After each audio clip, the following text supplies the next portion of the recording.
Hi, empaths. Welcome back to my channel and back to Healing Conversations. This is part two. This is a part two with Denise Estrada Peyre. So good. Thank you. Just, French. And so the conversation we had was not long enough in the last one. I felt like there was so much more to share. And we got on the phone and you just started sharing so much valuable information. And I was like, wait a minute. I feel like so many people would benefit from this. And we only hit the tip of the iceberg, if anything, in the last conversation. So you were talking about, and if you missed the last one, you should probably go catch that one because it's kind of a continuation. Yes. It's on this channel too. And you were talking about how Ayurvedic medicine comes into play when you're working as a doula or supporting a woman who's pregnant and postpartum. So do you want to continue what were you saying about that? I forget even how we got there, but well, because we were talking about food. We were talking about food during the pandemic and how we've all we tend to go there. We're both food minded. It's okay. I'm a foodie. It's closeted foodie. I should have a Yelp page for toddler foods. It would include like goldfish crackers and Go-Gurt and I don't know what else. But yeah, we were talking about food habits during the pandemic and sort of how that's changed our diets, and all of us can say maybe for the good, maybe for the bad. I'm sure we've all gone through the cycles of all of that.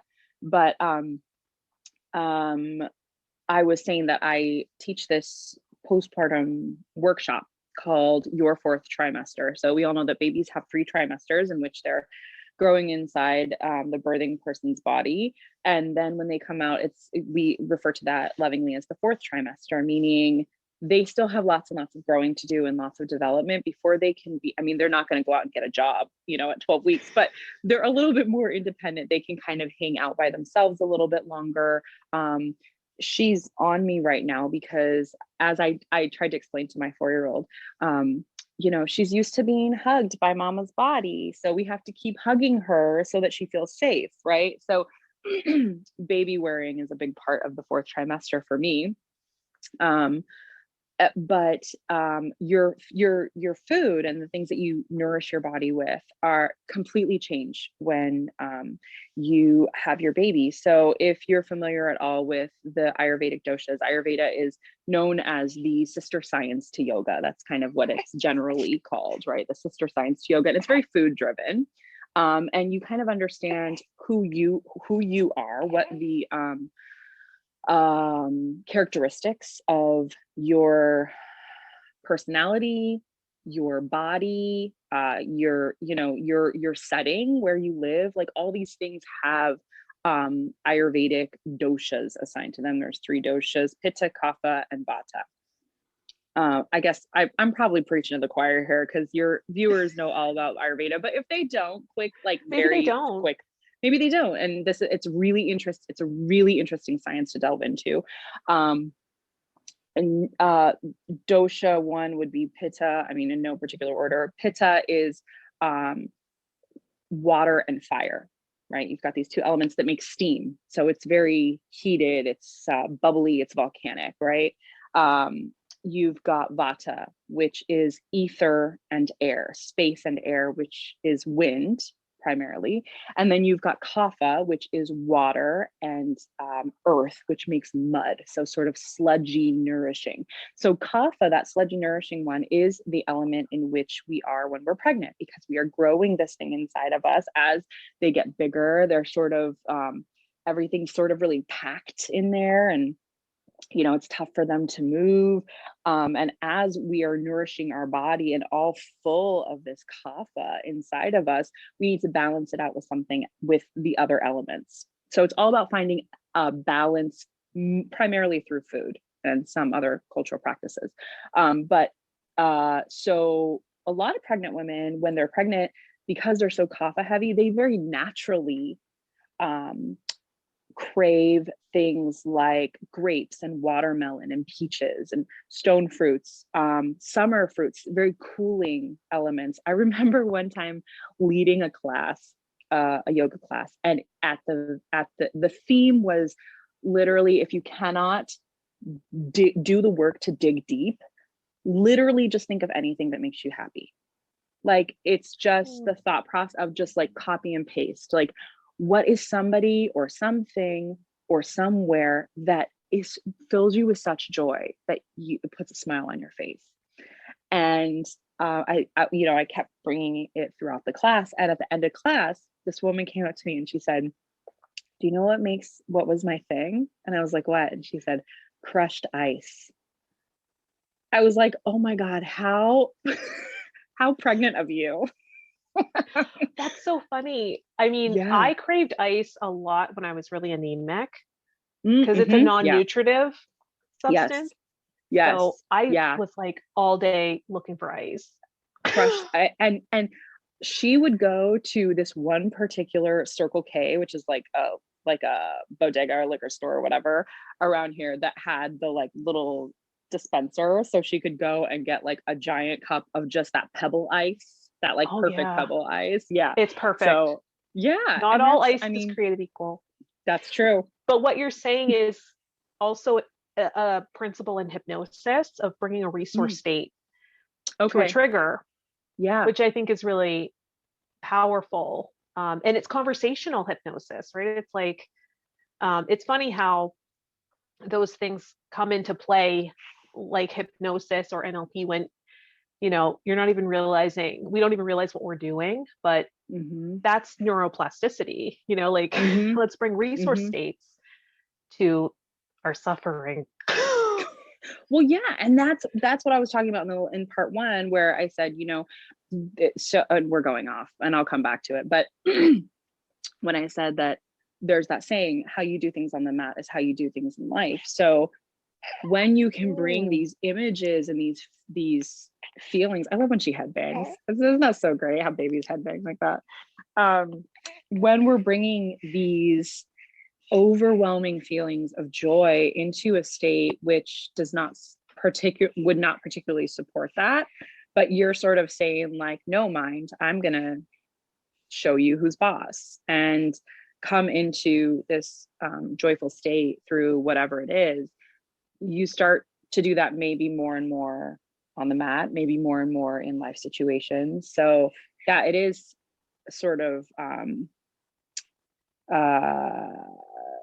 what's the word I'm looking for, when you like blaze a trail. You're blazing this trail in your mind and hoping that the trail sticks, right? That it's something that you can go back and forth on again and again. So, but yes, crushed ice. So that's like like, like I need these cooling elements in my body because everything is so dense. Everything is so like oily and muddy and nutritive. And then, popular. Get the call. Popular. Totally. So postpartum is just the opposite. Oh my gosh, I have to send him a message. This always happens. You're such a wanted woman. Okay, cut. Copy, paste. I'm gonna say interviewing part 2. Sorry, we're doing a part 2. I know I didn't. Sorry. No warning. Didn't tell you. Part 2. Well, Denise was throwing gems at me, and I just couldn't. Okay, there we go. We had to do a part 2 instantly. I was like, oh my God, this is gems. Well, plus, like, when do I ever do my hair and makeup anymore? You gotta take advantage. I know. I'm like, once a week I do my makeup to film, and that's it. That's why I used to love doing my Zoom yoga classes, because it like got me out of my jammies, during the pandemic time. So yes, so Ayurveda, finding balance during this kapha heavy time. So then you have this baby, you've got all these stretched out organs, you've got this uterus that's expanded like 10 times its normal size, that is full of space. Vata, all this empty space, air, space for wind to move, right? And not that there's necessarily like happening in your body, but it's the concept of this.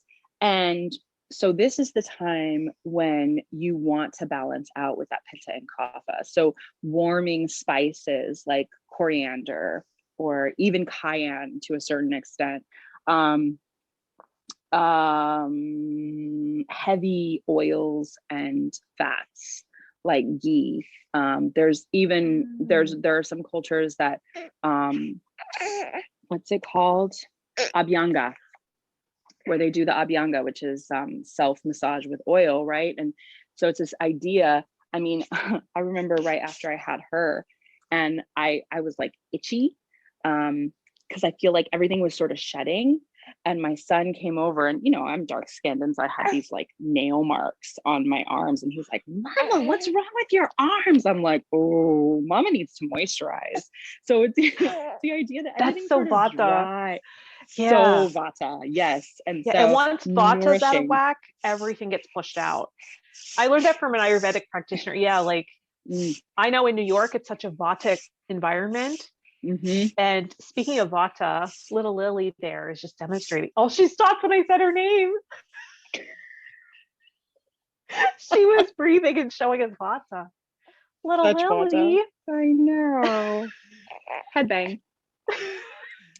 I know in New York it's such a vata environment, right? All the movement and the pace that I was so pushed out that everything else went out of alignment too.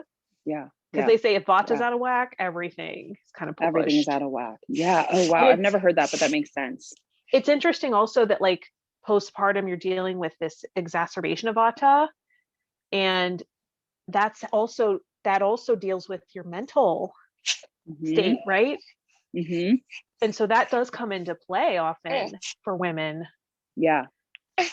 I think so too. And a lot of birthing people are used to particular habits. So everything comes back to yoga for me. So like when you are preparing to give birth, you're trying to open up. Everything is very wide. You want to open up. You want to, like, your body wants to open up, hips, open up, because I wish I could stand up and show you right now, but that would throw everything off. But so like your pelvis is going forward, right? Because you've got all this weight coming forward here. And so your pelvis is leaning forward. And then suddenly you have this baby, and like that, you're suddenly like this. Everything is the opposite. Because you're feeding, if you're nursing or bottle feeding, you're hunched over, you're constantly trying to figure out how to handle this little life, in a way that puts your own body kind of on the back burner. You're like, oh, I'm not thinking. That is like the longest cat cow you've ever heard of. It's the longest cat ever. You're like always in cat. And when I teach my baby and me classes, I often refer to it as the baby hunchback, because it sets in your body, and you get to these classes and you're ready to move, and you find that you're like this because you're so used to it. So you have to really pay attention to what your body's doing. So, but a lot of women, because they do prenatal yoga, if they do prenatal yoga with me, they're like, okay, I've got my 6-week checkup, everything's good, I'm back to exercising or whatever it is, my yoga practice, and they go right back to what they know, which isn't necessarily what's right for them. Like, opening up is not what we need to do anymore. Now we need to bring everything back in together. We need to bring the hips together. We need to bring the pelvis to be aligned and not open. We need the opposite. We need to find this balance in this time that is the extreme opposite. And it's the same with food. It's the same with nourishing your body. There's during the time of it's not a cliche that when a person is growing a baby, their hair is like amazing and shiny, their nails are nice and strong, right? Because we're so kapha heavy. And then, which no one told me about for my first, but postpartum hair loss is a thing. I'm waiting for my hair to start coming out in clumps, because for a lot, not all, but for a lot of birthing people, that's what happens. And that's what happened with my first. I suddenly was like, why didn't anyone tell me about this? What is going on? And I had to Google it to find out that Wow. postpartum hair loss is a thing, but it's so part of that like vata heavy time. Yeah. Interesting. Yeah. So finding a balance with food. And of course I didn't know anything my first time, like, because no one tells you anything. They really don't. You go to your checkups, you know, maybe if you have midwifery care, it's a little bit different, but within the Western, you know, OBGYN system, they're not telling, they're taking stats, they're taking numbers, they're taking your weight, telling you if you've gained too much weight. I mean, it's like in the long run, that's not helping me. That's not helping me to understand what it is I need to do to nourish my body and my baby, both in pregnancy and postpartum. And so my first time around, I did it all wrong. I did everything wrong. Like in not only what I teach, but what's right for me, right? As a new mom. The second time around, and I have to say this pandemic has been a crazy silver lining, because I've been able to take the time to be in the newborn nest. The owner of the studio that I teach at, she calls it the newborn nest. And I'm like, oh my God, that's so perfect. It's the newborn nest. I mean, I've got one of these beds here. You can't really tell, but it's one of those like geriatric beds that has a clicker and it goes up.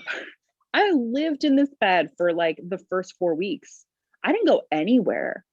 And I was so happy to have that experience, to not have people pressuring me to come out and show me the baby and let's see the baby. It's like, I'm in the nest. So that's a big part of that fourth trimester care, is you can't make those sort of decisions that are ideal for you if you don't set up those circumstances correct, you know, the right way, which is to be able to take the time to, again, going back to the first interview, but learning your baby's language. You can't do that if you're rushing around, making appointments, trying to come up with play dates with babies. They don't need to play. They need to be with parents, you know, that's what they need to do. And there's plenty of time for friends and family to dote over a baby. Besides, right now, like I told this to my son, mainly just to make him feel better, but it's also because it's kind of true. I told him this while I was pregnant, and he repeats it to me, is like, Mama, in the beginning, babies are not very fun. And it's true, like they're not fun.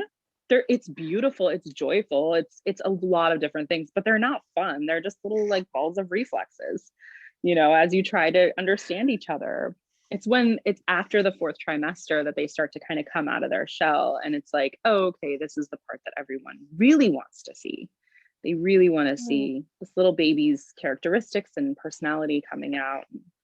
But the right first part is like really helping them adjust to not being inside the body anymore. Exactly. Yeah. And just saying like, welcome to the world. That's beautiful. Yeah. But you said your first go around with Luca, you might have made different decisions if you had all the information. Mm-hmm. Is there something particular that you think about that you wish you would have known, or something you would have come across? Oh my gosh. So many things. But I think, like I said, the number one was like the pressure. Here's the thing.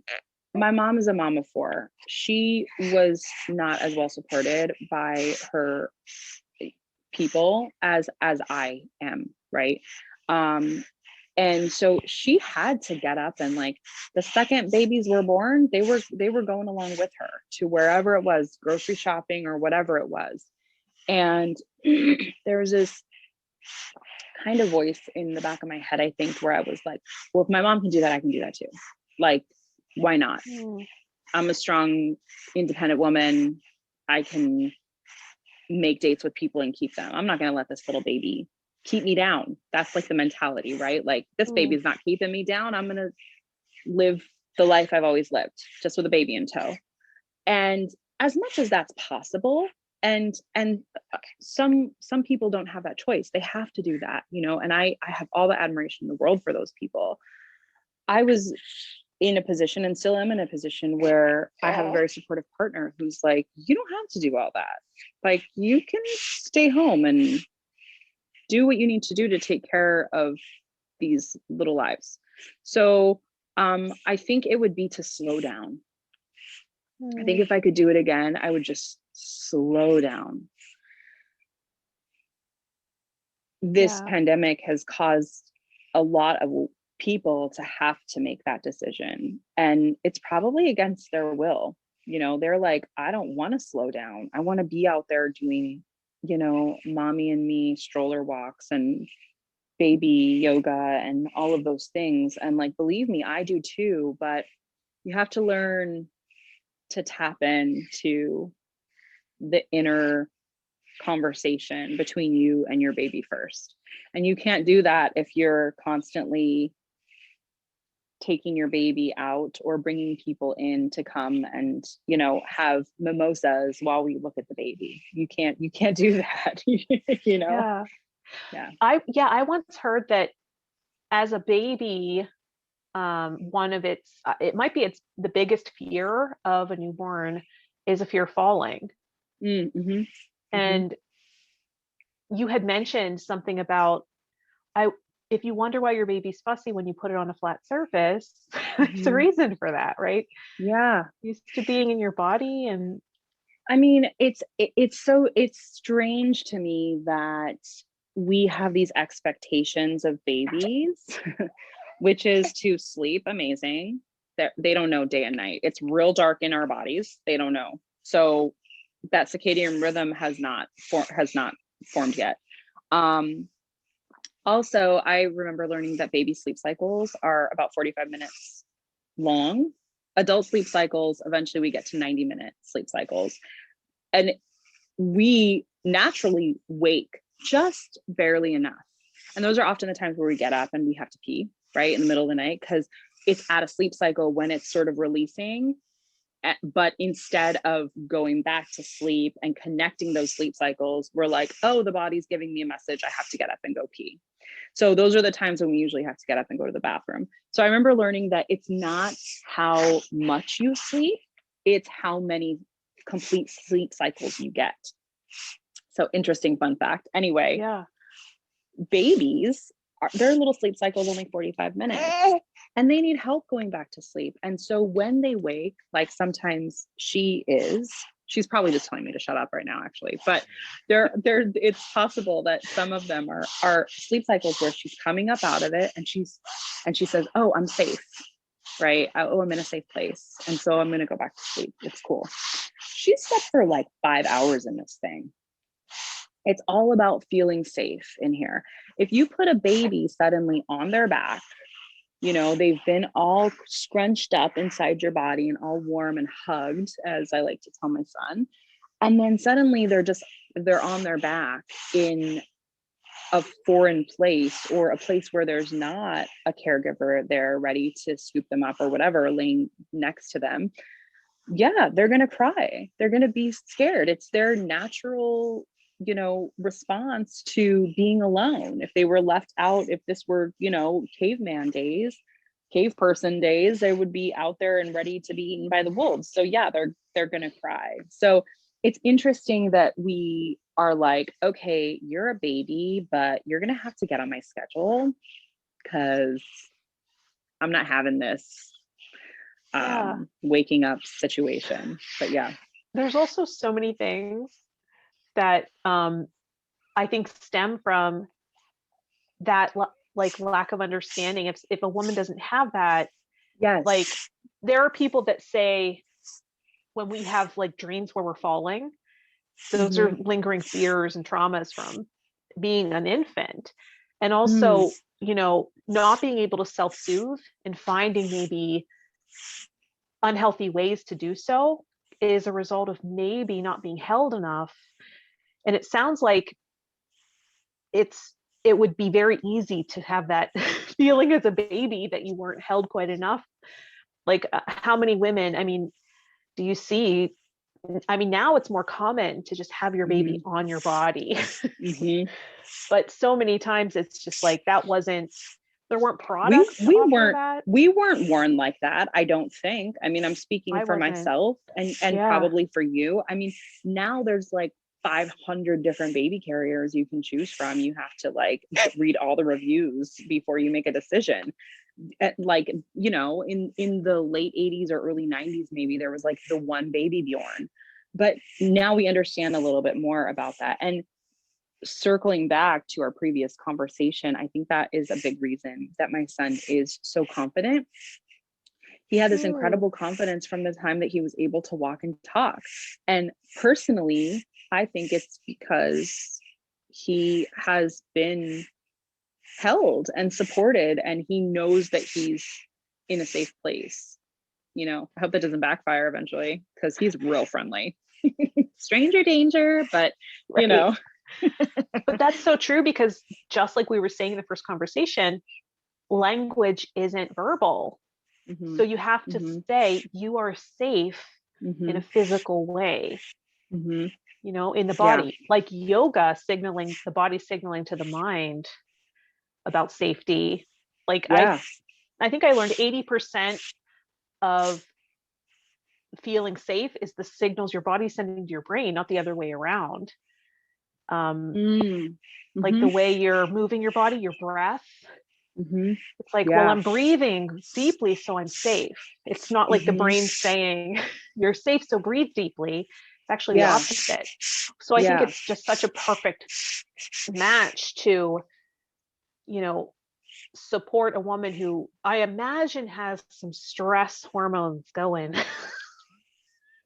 Well, it's like, you know, you just went through this thing, and either you pushed a baby out of your body, which is crazy, or you had like serious abdominal surgery that you're recovering from. So it's one of the two. I feel really, really lucky in this world to have experienced both. My son was a C-section because he was breech, which means he was head up instead of head down. And sadly, we don't practice training our medical professionals how to vaginally deliver a breech baby anymore.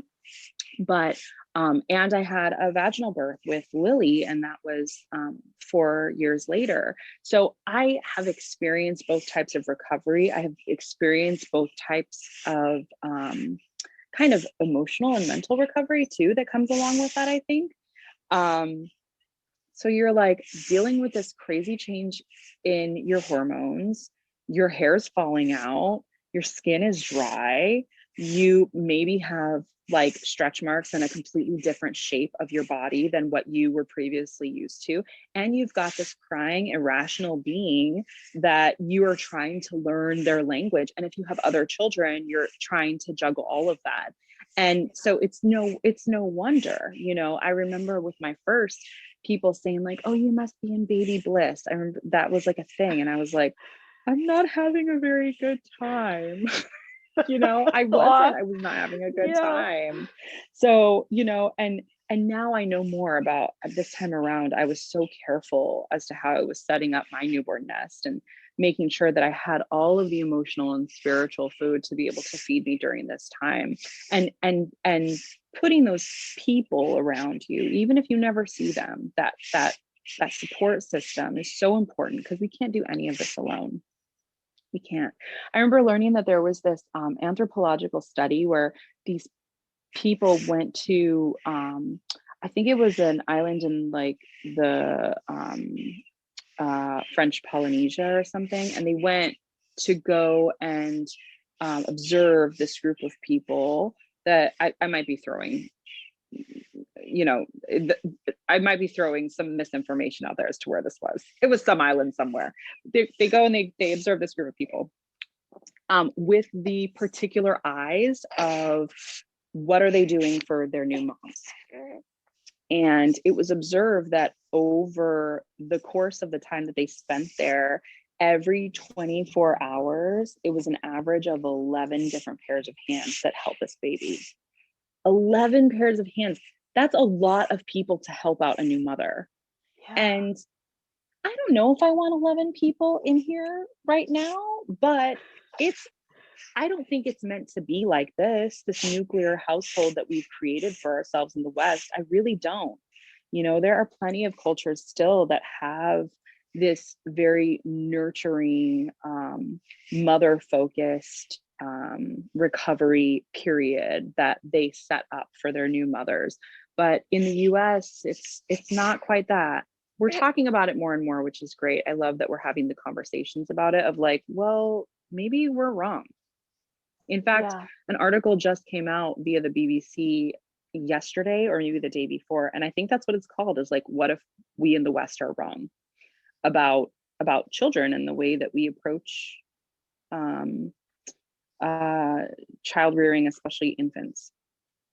You talk a lot about bed sharing. That's also a very like divisive subject, bed sharing, like, oh, you're gonna sleep with your baby, don't let them end up there until high school. And listen, families have to do whatever it is that they feel right doing, you know, but there are a lot of practices that are supported and very common in other parts of the world that are demonized here, very much so. And it's because we don't have all the information. We just don't have the information. And as new parents, we need all of that information. We need to be able to take in the information and say, okay, at least I know what the statistics say, and I am going to make an informed choice. Absolutely. And I imagine that, you know, women have been sort of conditioned to put up and shut up with a lot of things. Yeah. And we're finally feeling a little more free to just say, this is what I'm going through. This is actually what the experience is, and join in the narrative a little bit. Yeah. And I have to say, I think that, you know, it has its kind of, you know, its ups and downs or whatever, dark spots and light spots. But I do think social media for that quite a bit, because I think that people are able to have their individual choices or voices rather, and they are having other people echo that and say, I felt that way too, but I never wanted to say anything, you know? So I think it's really great that these voices are coming out and being heard, and we're able to do something about it, even if it just means making a different choice for our household than what we would have previously done. So yeah. I love that. That's so beautiful. I mean, I want to say we're running out of time again, but I want to shout out to Damien. Thanks for, you know, letting your calls be ignored. Decline. And for being a support to my Denise Lacey. Unbelievable support. I can't even tell you. Yeah, that's really beautiful. And thank you so much for sharing, you know, all of your wisdom and knowledge that you've gathered. I mean, not all of it, I'm sure there's more that we missed out on so far. So we might have to do part 3 someday. I don't know, but hey, who knows? Who knows? Yeah. And if anyone has any questions, please share in the comments. And, you know, this series is really new on my channel, but I'm really grateful that you came and, you know, that we had this amazing conversation. And I'm like your guinea pig for everything. Just call me for all your new things. When you did Reiki, I mean, now with this, I'll be your guinea pig for anything. Bring it on. Thank you. That's the love I have for you. I appreciate that. You always teach me how to do, you know, you're always teaching me how to be a better facilitator, practitioner, interviewer. So we are always teaching each other. I appreciate your patience. Now, you're going to want to check out Denise Lacey. I mean, that's my nickname for her, so you probably shouldn't address her that way. That's kind of rude. But yeah. So you can reach out to Denise on Instagram, her website, and I'll link those below. Anything else they should know about where to find you? Just that if you're having a hard time, we're all having a hard time. You're doing great. You're doing great. Thank you, Denise.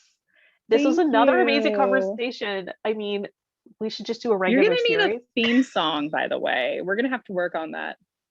Spiritual conversations. I don't know. Will you record it for me? Yeah, I'll get some wind chimes. I want some harp. All right. Oh yes. Okay, we're on it. We're on it over here. All right. All right. Thank you. Thanks for tuning in, and thank you for being here with me. And until next time. Bye, Denise. Bye.